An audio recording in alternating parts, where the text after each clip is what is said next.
에베소서 6장 10절입니다. 정말로 너희가 주 안에서와 그 힘의 능력으로 강건하여지고 마귀의 괴계를 능히 대적하기 위하여 하나님의 전신갑주를 입으라. 우리의 씨름은 혈과 육에 대한 것이 아니요 정사와 권세와 이 어둠의 세상 주관자들과 하늘에 있는 악의 영들에게 대함이라. 그러므로 하나님의 전신갑주를 취하라. 이는 악한 날에 너희가 능히 대적하고 모든 일을 행한 후에 서기 위함이라. 우리는 마귀의 괴계를 쭉 살펴오고 있습니다. 신앙생활을 하면서 우리가 가장 많이 속고 있는 것이 뭐냐 하면 하나님께서 신자들을 궁극적으로 무엇을 요구하시는가, 신자에게 궁극적으로 무엇을 의도하고 계시는가 하는 것을 오해하게 하는 것, 이것이 신앙생활에서 가장 큰 시험이고 마귀가 가장 크게 공격하는 목표입니다. 그래서 우리는 많은 것을 보았습니다. 신자들로 하여금 봉사하는 일에 미쳐서 일은 하는데 사람이 크지 않게 하는 일들을 우리가 목도하곤 합니다. 제가 늘 다른 교회 가서도 그 예를 잘 듭니다마는 여전도회 회장 쳐놓고 신앙 좋은 사람이 드뭅니다. 참 뜻밖의 일이죠. 일은 익숙해지는데, 교회에서 하는 일에 대해서는 익숙해지는데 사람의 심성이 주를 닮아가는 일에는 일을 잘하는 것만큼 익숙해지지 않는 경우가 흔히 있습니다. 근데 본인들은 어떻게 생각하냐면 일을 하려면 할 수 없어 라고 대답을 하십니다. 아닙니다. 일을 하지 말고, 일은 망하는 한이 있어도 사람이 신앙 인격이 주를 닮아가야 맞습니다. 그러니까 교회란 궁극적으로 그런 장소입니다. 여러분들이 이 교회 안에서, 우리 교회만 해도 그렇죠. 우리 교회를 통해서 무슨 한국교회에 무슨 일을 하자 이런 생각을 갖지 마시고 여러분들이 여기서 주를 닮아가는 사람으로 변화가 되고 있는가, 발전하고 있는가, 그걸 보셔야 됩니다. 그걸 놓치는 날에는 우리는 사실은 빗나가고 있는 셈이다 이겁니다. 그래서 그걸 위하여 마귀는 우리로 하여금 틀리게 알도록 유도하는 일이 제일 많습니다. 하나님께서 우리에게 요구하시는 것이 무엇인가를 틀리게 알게 하는 것, 그걸 위해서 때로는 행복을 갖다 걸기도 하고 고통으로 우리를 막기도 하고 우리가 알고 있는 성경의 지식들을 어느 한 군데 편중되게 하기도 합니다. 체험으로 말미암아 다른 걸 못 보고 그것 하나에 매달리게도 해서 그 하나님께서 우리에게 요구하시는 그 풍성하고 은혜로운 모든 것을 보는 눈을 자꾸만 방해하려고 합니다. 그것 모두는 결과적으로 우리가 하나님의 사람으로 발전하고 진전하고 하는 일을 막는 데에 다 필요한 그들의 작전인 것입니다. 그래서 지난주에 그런 말씀을 드렸죠. 지난주와 그 지난주에 두 번에 걸쳐서 결국 마귀가 신앙인들을 공격해서 이루려고 하는 것이 뭐냐 그러면 신자다운 생활을 영위하지 못하게 하는 것입니다. 게으르게 만들거나, 그렇죠? 그렇지 않으면 자폭하게 만들거나, 둘 중에 하나입니다. 게으르다는 건 분명히 큰 잘못이었습니다. 그리고 나는 게으른 사람인가 보다라고 자폭하게 하는 것도 큰 잘못입니다. 그래서 그 자폭하게 하는 부분을 위해, 그 부분을 분명하게 우리에게 설명하기 위해서 제가 지난주에 참으로 그 여러분이 듣기에 뜻밖의 말씀을 드렸죠. 여자들의 신앙의 대부분의 내용이 뭐라 그랬죠? 여자분들이 신앙을 영위하는 에너지는 뭐라 그랬죠? 샘이라 그랬죠. 시샘하는 것이 여자분들이 신앙을 영위하는 에너지고 남자들이 신앙을 영위하는 에너지는 우유부단함 때문이라 그랬습니다. 이건 여러분들이 두고두고 음미를 해주시기 바랍니다. 절대 여러분을 평가절하하는 것이 아닙니다. 이런 말씀을 그때 미처 못 드린 생각이 나서 오늘 조금 덧붙이는데요. 빅터 프랭클이라는 사람이 쓴 죽음의 수용소에서라는 책이 있습니다. 그 사람은 유대인인데 2차 대전 때 아우슈비츠 수용소에 잡혀 있다가 죽음을 면하고 살아남은 몇 사람 중에 한 사람입니다. 근데 그 사람 직업은 정신과 의사였습니다. 그러니까 인간이 극한 상황에서 어떠한 생각을 하게 되는가 하는 것을 정말 아주 좋은 장소에서 보게 된 셈입니다. 그 사람이 살아남은 다음에 다른 사람들이 그에게 한 질문 중에 가장 중요하고 제일 많은 질문이 이것이었다 그럽니다. 무엇으로 그 어렵고 고통스럽고 절망스러운 나날들을 인내했는가? 신앙심이냐? 애국심이냐? 가족들과 만나야겠다는 사랑과 집념이냐? 아니면 증오냐? 그가 이렇게 대답을 했습니다. 그건 사랑도 아니고 신앙도 아니었다. 그 사람이 정답은 아닙니다. 지금 자기가 그것을 버틴 유일한 무기는 눈물과 한숨이었다 그럽니다. 이 설명을 하려고 지난주에 이렇게 말씀을 드렸는데 여러분이 오해한 분들이 많아서 제가 조금 덧붙여야 되겠다고 오늘 생각한 겁니다. 눈물과 한숨이라는 건 우리가 보기에는 패배하고 포기한 표현 같지 않습니까? 눈물을 흘리고 한숨을 쉰다는 건 그렇지 않습니다. 울고 한숨을 쉬는 건 견디는 방법입니다. 사람이 자기에게 당한 일을 자기가 견뎌야 되는 아픔과 고통을 포기하면 울지 않습니다. 아십니까? 죽기로 결심을 하고 다 때려치기로 결심을 하면 사람은 희죽희죽 웃기 시작한다는 사실을 아십니까? 겁날 게 없죠. 이제 죽을 건데 마음대로 눈가를 파가든지 혓바닥을 뽑아가든지 걱정이 없는 게 이제 죽을 건데요. 뭐. 그럼 울지 않습니다. 한숨도 안 쉬고요. 눈물과 한숨은 절대 패배의 표현이 아니라 견디는 방법인 것입니다.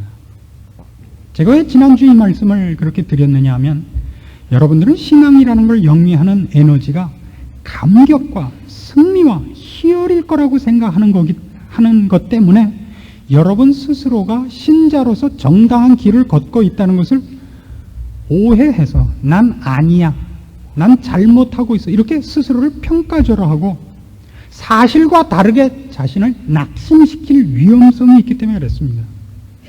여러분의 우유부단이 이렇게 나오게 하고 있다는 것을 설명을 드리려고 하는 겁니다.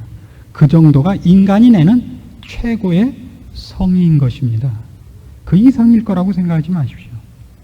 세상 사람들은 왜 교회 안 오죠? 그 사람들은 결단력이 있어서 안 오는 겁니다. 난 죽어서 지옥 가도 좋아 이렇게 결단을 해버리고 나간 겁니다. 우리는 그러기에는 모질지 못한 겁니다. 하나님이 없다고 얘기할 만큼은 신앙인인 것입니다. 그렇게 말할 만큼 불신앙인의 자리에 못 가는 것입니다. 이건 참 괜찮은 겁니다. 그렇죠? 다른 데 샘내지 않고 주를 믿는 일에 샘을 낸다는 건 참 쌈쌈한 일입니다. 여러분 그걸 평가절하하지 마십시오. 그래서 여러분을 위로하려고 제가 이렇게 말씀을 드린 건데 몇 분한테서 몹시 절망하신 전화가 왔어요. 목사님, 설사 우리가 그런 수준밖에 안 돼 있다 할지라도 설교 때 이렇게 사람을 온열에 개구리 밟듯 묵사발을 만들어서 이렇게 마음에 못질을 할 수가 있습니까? 그래서 아니요, 못질을 한 게 아니라 우리의 실상이 어딘가를 알아야 되기 때문에 말씀드리고 그것이 괜찮은 거라는 거를 말씀드리려고 했습니다. 그러면 여러분이 오해를 하고 있으니까 꼭 설명을 더해 주십시오. 그래서 오늘 했는데 하다 보니까 할 필요 없는데 한 것 같습니다. 그분만 오해를 한 것 같은데 그 전화 한 4분만 오해를 하고 다 괜찮은데 이제 그 다음 단계로서 우리에게 어려운 신앙생활을 영위하는데 사탄이 우리를 얽어매고 넘어뜨리는 여러 가지 방법들 중에 사탄이 직접적인 우리를 오해시키고 극단적으로 몰고 가고 하는 방법과 아주 다른 방법인데 성공을 거두는 아주 큰 무기가 하나 있습니다. 그건 뭐냐면 우리의 환경입니다. 세속기입니다. 이 세상입니다. 이 세상이 어떻게 우리를 넘어뜨리느냐 하는 것은 굉장히 중요한 싸움입니다. 마태복음 13장에 가시면 여러분 그 유명한 천국 비유 중에 이 세상에 관한 일이 부정적으로 언급되어 있는 장면을 만나시게 됩니다. 마태복음 13장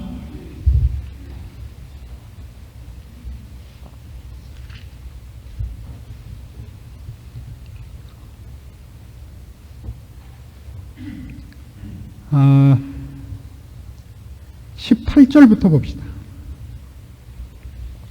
그런즉 씨 뿌리는 비유를 들으라.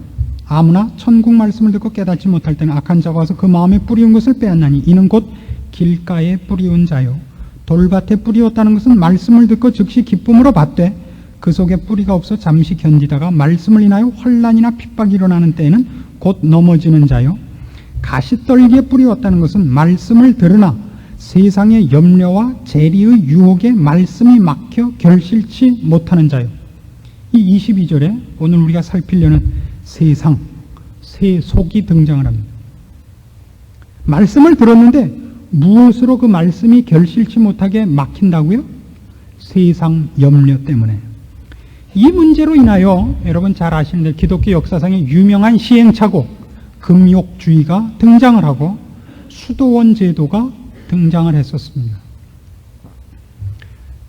이 세상으로부터 등지자, 우리의 신앙을 방해하는 모든 것으로부터 눈을 감자. 그래서 금욕주의와 수도원 제도가 생겼었죠.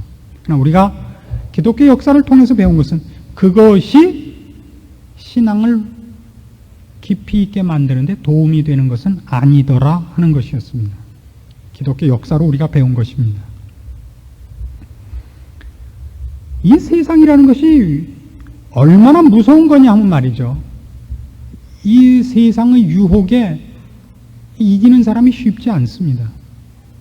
왜요? 이게 쉽지 않으냐면 세상 자체와 세상에서 사는 일 자체가 죄가 아니기 때문에 이것이 어렵습니다. 다시요. 이단으로 간다든가 죄를 짓는 어떤 모습으로 가는 것과 이건 다릅니다. 이 세상이라는 환경은 신자든 불신자든 동일하게 살도록 요구받고 있는 시간과 공간입니다. 세상 사람들도 밥 먹고 살고 우리도 밥 먹고 삽니다. 불신자들도 직장에 나가고 우리도 똑같이 직장에 나갑니다. 장사도 해야 되고 무슨 기술자 노릇을 해서라도 세상 사는 방법과 먹고 사는 의식주를 해결하는 이 세상을 살아나가는 방법에 있어서 불신자와 신자의 삶을 영위하는 그 방법이 다를 수는 없습니다. 성경도 세상을 살아나가는 것, 우리의 삶을 성실하게 사는 것 자체를 죄라고 하지 않습니다. 성경은 분명히 갈라디아서 6장 7절에 있는 것 같이 하나님은 만홀이 여김을 받지 아니하신다 하시면서 심는 대로 거둔다 그럽니다. 그러니까 노력하지 않고 일하지 않고 먹으려고 해서는 안 됩니다. 우린 이마에 땀이 흐르도록 노동해서 먹고 살아야 됩니다. 그 일은 정당한 일이고 정당할 뿐만 아니라 하나님이 모든 인간에게 요구한 것입니다. 그런데 그게 문제가 됩니다. 왜 문제가 되냐면 여기에 바로 이 문제의 가장 어려운 대목이 등장을 합니다. 먹고 사는 문제와 먹고 사는 문제가 전부가 되는 인생과는 다른 것입니다. 그 구별이 그렇게 어렵습니다. 신자도 먹고 사는 것을 성실한 방법으로 해결해야 됩니다.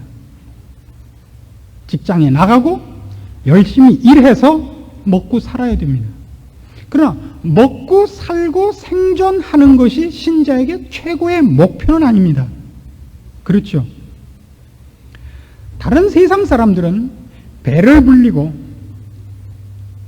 자기가 하고 싶은 욕심을 채우기 위하여 세상의 물질들을 추구합니다.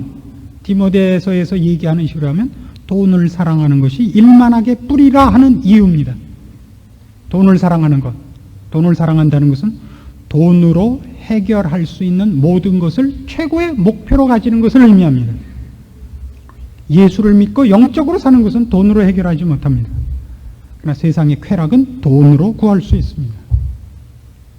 먹고 사는 건 돈이 있어야 됩니다. 먹고 살기 위하여 돈을 벌어야 하는 것과 돈을 벌어서 세상에서 최고의 가치라고 인정하는 것을 목표로 삼는 것과는 얘기가 다릅니다. 그 선을 구별하는 것이 쉽지가 않습니다. 왜요? 둘 다 어쨌든 외형으로 보기에는 둘 다 열심히 살고 돈 버는 일이기 때문입니다. 그래서 오늘 시비를 하나 걸죠. 증권 투자는 죄입니까? 아닙니까? 여러분 스스로는 어떻게 생각합니까? 부동산 투기는 죄라고 생각하십니까? 죄가 아니라고 생각하십니까? 이건 굉장히 애매합니다.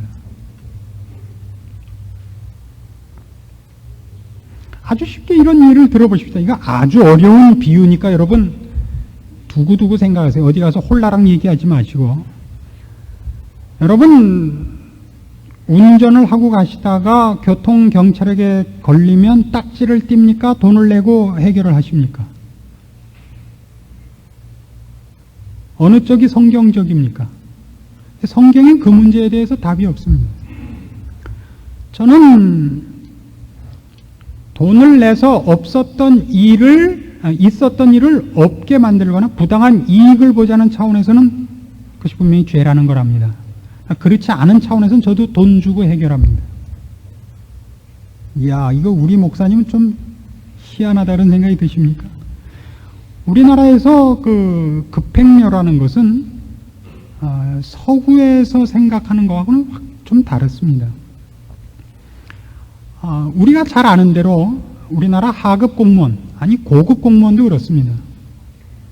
종종 제가 이런 지적을 받죠. 아이고 우리 목사님 월급 많이 받으시네요. 제가 받는 게 뭐 공무원 무슨 급비 받는 거라 그러던가요? 그러던데요. 굉장히 높은 사람이 장관까지는 안 돼도 한 국장쯤 받는 월급인가 봐요. 그래서 그랬죠. 김 국장님, 당신 그거 갖고 사셔? 솔직히? 공무원 국장쯤 되면 와이로가 월급이 한 10배쯤 들어오죠. 그죠? 여기서 꼭 손 들고 고백하라 그러진 않을게요. 그걸로 먹고 살지 않잖아요. 그건 누구나 다 아는 거예요. 하물며 교통순경쯤 되면 그 월급 갖고는 도저히 못 삽니다.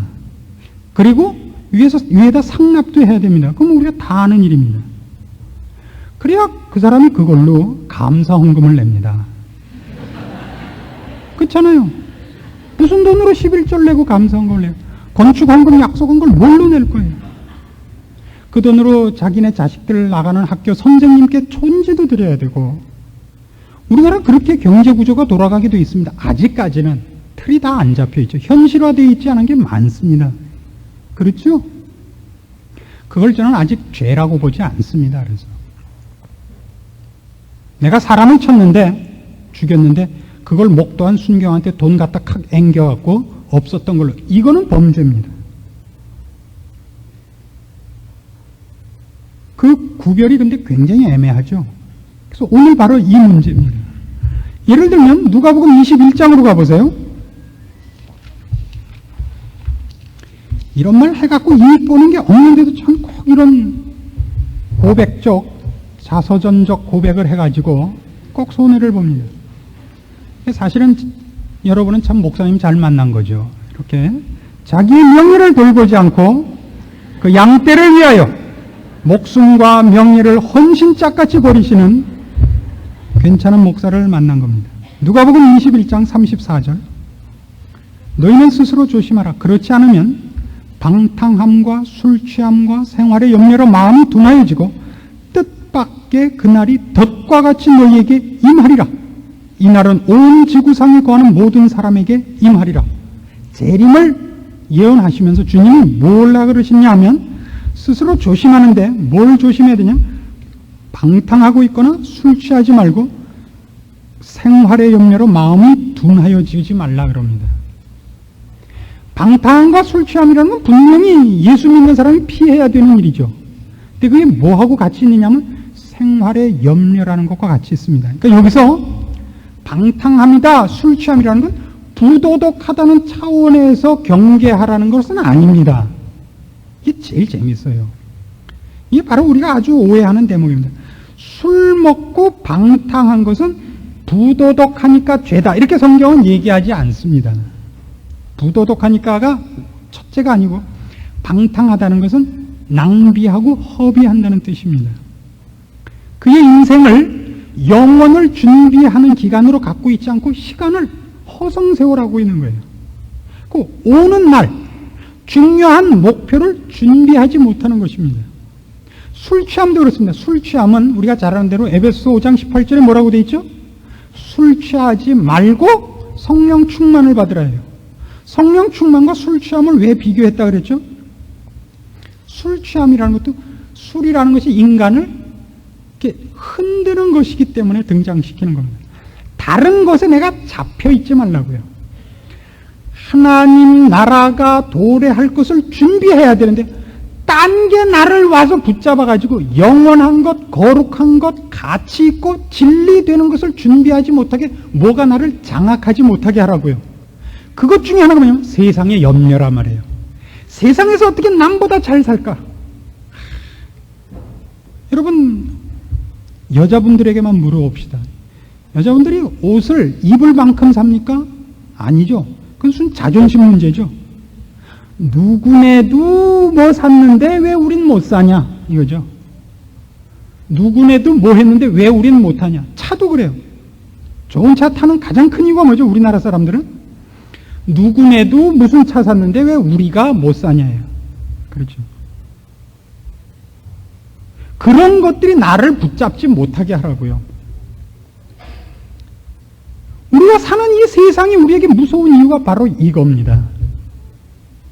우리를 먹고 살아갈 만큼 하나님이 우리에게 먹고 사는 문제 속에서 배우게 해야 할 것들을 배우는 것으로 인생을 살아가는 것이 아니라 더 벌면 더 잴 수 있다 라는 데 내가 사로잡혀갈 수 있기 때문에 세상은 무서운 올무가 될 수 있는 겁니다.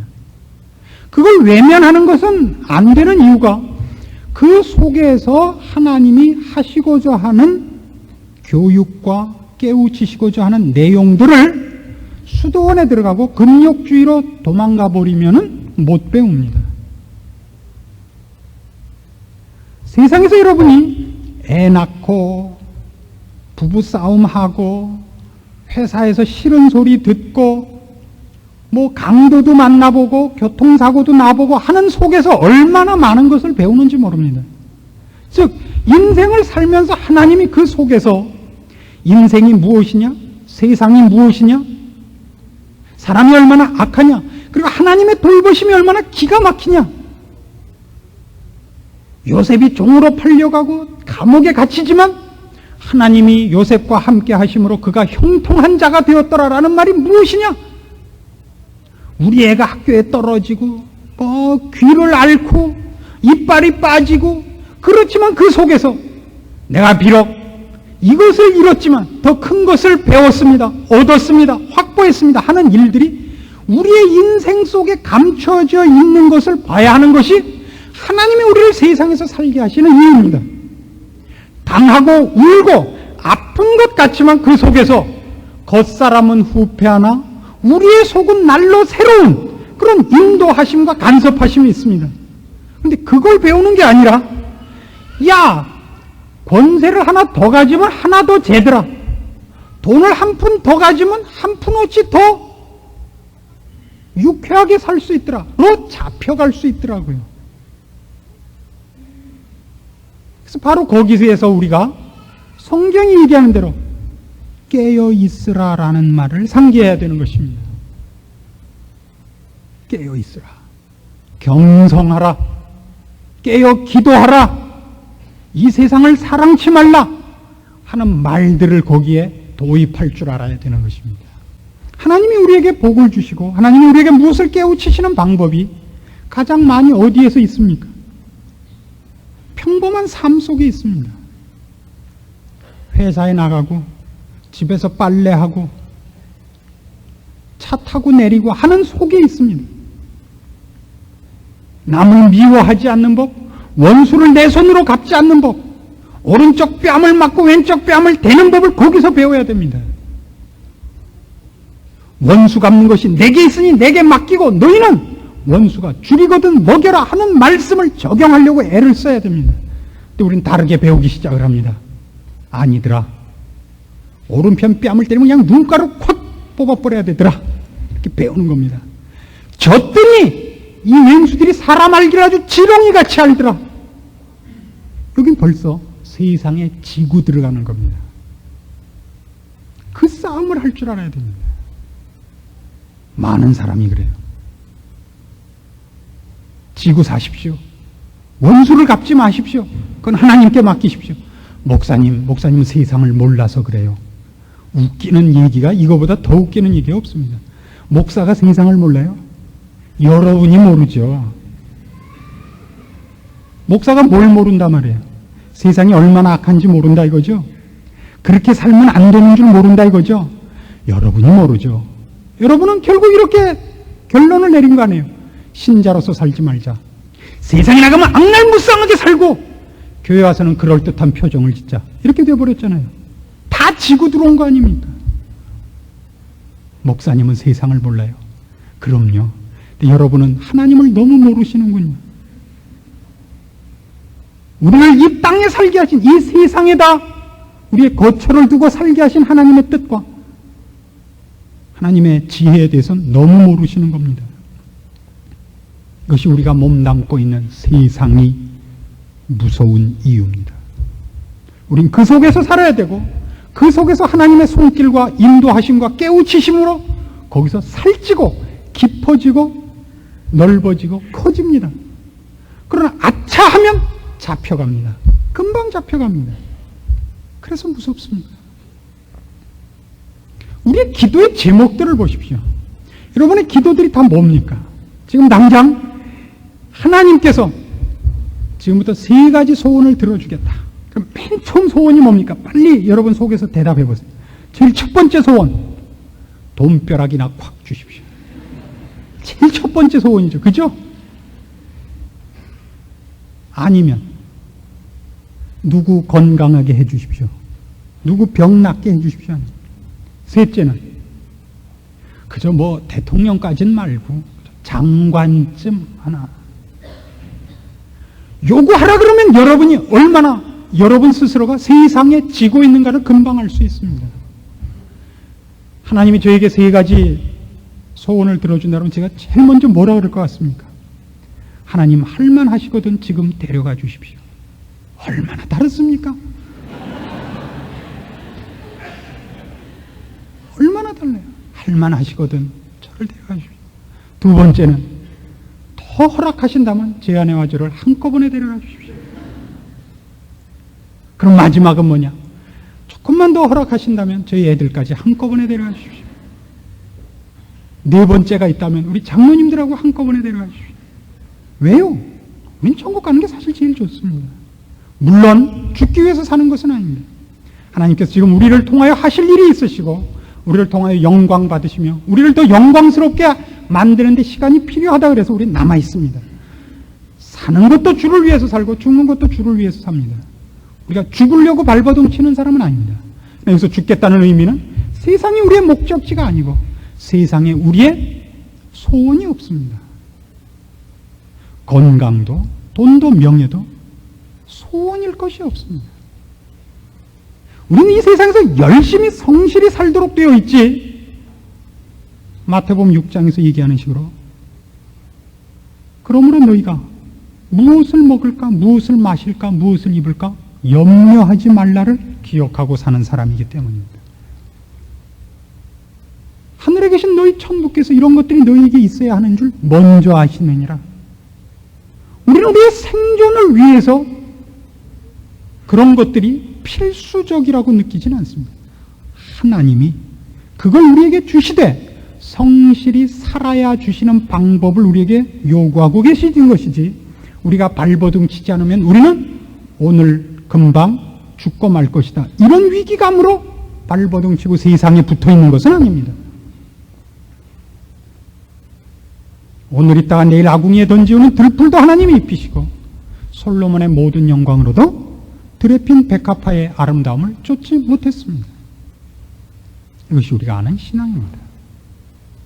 우리가 세상에서 열심히 사는 것은 그래서 만나는 일, 그래서 만나는 사람, 그래서 경험하는 사건을 통하여 하나님이 나를 다듬으시며 내가 만나는 사건과 내가 만나는 사람 앞에 하나님의 영광과 은혜와 진리를 흘려보내시기 때문에 필요한 것입니다.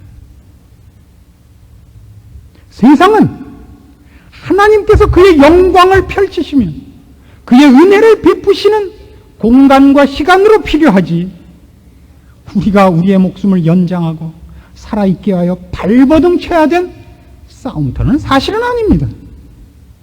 그 문제로 우리가 세상에 있지는 않습니다. 놀고 있어도 먹게 해주진 않습니다.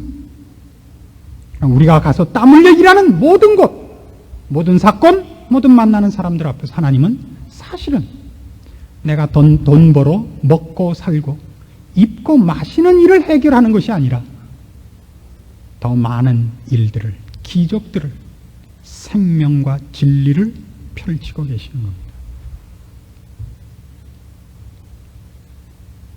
그러나 우리는 지금 어디 있습니까? 하나님의 사람으로 세상을 향하여 나가는 것이 아니라 세상을 놓아버리면 금방 멸망할 사람들 같이 그걸 붙잡고 있는 자리에 넘어져 있는 것이 사실 아닙니까? 이것이 사탄이 우리를 가장 많이 넘어뜨린 전략일 것입니다.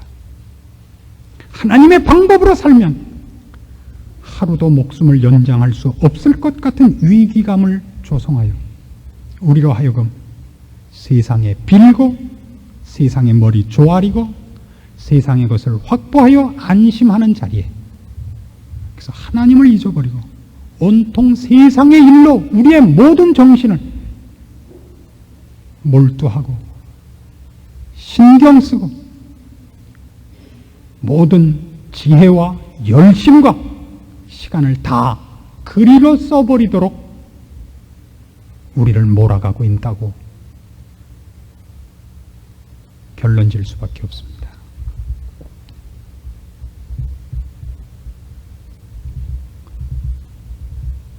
건강한 투자와 건강한 삶의 방법으로 땅을 사고 증권을 사는 것이 왜 잘못이겠습니까? 그러나 그렇게 해서 돈을 벌어야 지혜 있는 사람이 되고 오늘을 살 수 있는 근거가 되며 마음이 놓이는 데 와 있다면 여러분은 신자로서는 빵점입니다. 어디에도 땅을 사놓고 어디에도 주식을 사모아 이게 하나 무너져도 이것 때문에 괜찮고 저기 무너지면 이것 때문에 괜찮고 하는 것으로 여러분을 안심하고 있는 그런 식으로 삶을 살고 있다면 신자로서는 꽝입니다. 여러분이 주식 사놓고 땅 사놓은 거 하루아침에 교통사고 나서 그냥 돌아가시면 여러분 자식들이 싸웁니다. 아세요? 네가 더 많이 갖는다, 내가 더 많이 갖는다 싸워가지고 여러분은 피땀 흘려서 사놓은 거 써보지도 못하고 돌아가시고 애들은 남겨준 유산 때문에 싸워갖고 살아서도 치사하게 살고 죽어서도 못 볼 걸 보십니다. 여러분이 신자로서 들어오셨으니까 신자답게 사십시오. 목사가 돼가지고 축복하는 얘기는 한 개도 없고 밤 나오기만 하면 공갈만 쳐서 죄송합니다마는 공갈을 말로 칠 때 들으십시오. 하나님이 직접 치시면 그때는 정말 너무 늦습니다. 너희는 스스로 조심하라. 그렇지 않으면 방탕함과 술 취함과 생활의 염려로 마음이 둔하여지고 뜻밖의 그날이 덫과 같이 너희에게 임하리라. 이 말씀을 무섭게 들으셔야 됩니다. 이 말씀을 미리 하신 주님께 감사할 줄 알아야 됩니다. 주께 속한 사람으로서 준비하십시오. 열심을 내어 주를 사랑하시고 주께서 기뻐하는 사람으로서 여러분을 다듬고 훈련하시고 그렇게 하루하루를 성실히 사십시오. 기도하십시다. 하나님 아버지 은혜를 감사합니다. 우리의 삶이 먹고 마시는 데 있지 않고 하나님의 사람으로 완성된 데 있는 것을 인정합니다. 그리고 그러기 위하여 오늘 하나님께서 우리에게 허락한 삶을 성실히 살기로 합니다. 우리가 당하는 아픔, 기쁨, 슬픔, 좌절, 희열, 그 모든 것에 하나님께서 우리를 깊이시고 넓히시고 높이시는 비밀한 작업이 숨어 있음을 믿습니다. 그것을 떠나서 나를 확보하고 사람들 앞에 나를 증거하기 위하여 사는 불쌍한 삶이 되지 않게 도와주시옵소서. 이 세상이 우리의 모든 것인 불쌍하고 헛된 삶으로 우리를 낭비하고 주께서 하시려는 일을 막고 외면하고 비참한 자리에 누워있는 사람이 없도록 간섭하시옵소서. 깨어있게 하시고 기도하게 하게 하시고 경건을 연습하는 저희가 되게 하시며 저희를 통하여 나타내시려는 하나님의 뜻과 지혜와 능력과 영광이 우리를 살찌우며 나를 아는 모든 이웃들에게 풍성이 흘러 넘치는 인생이 되기 위하여 주의 말씀을 따라 순종하며 힘을 다하여 주를 사랑하기로 하는 신자로서 오늘 이 한 시간을 복된 시간으로 만드시고 분발하는 시간으로 만드시고 결심하는 시간으로 만들어 주시옵소서. 예수님의 이름으로 기도합니다. 아멘.